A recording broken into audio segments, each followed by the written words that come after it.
Today I'm going to talk about A Rose for Emily and The Minister's Blood Veil. A Rose for Emily by William Faulkner and The Minister's Blood Veil by Nathaniel Hawthorne. Point of view. Both selections were written from the townspeople's perspectives, which reveals and accentuates the fact that people are always perceived by others, but not always completely interested. This is the main theme in both selections as it's expressed vividly.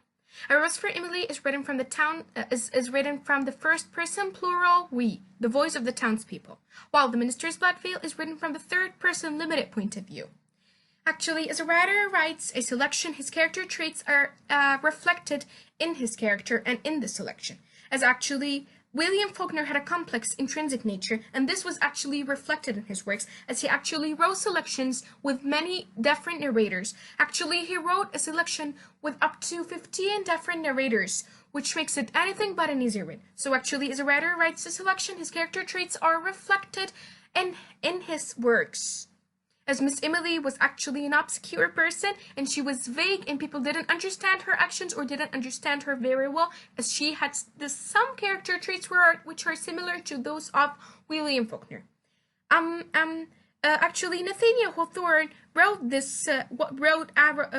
Minister's Blood Veil as a way to express his Puritan beliefs. He wanted to express actually how people are innately sinful and invidious, and actually those are his beliefs, as he was the descendant of the great-great-grandfathers whom his grandfather actually was one of the participants on the Salem witch trials, and he was the only one who refused to apologize for sentencing innocent people to death.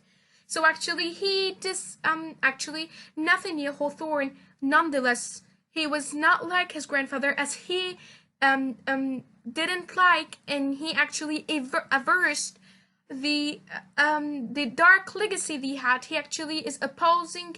He's actually averse to killing. He doesn't like this. He is actually more calm and placid than his grandfathers, but actually he shares the belief and the shibboleth that all Puritans have, that people are innately sinful and invidious.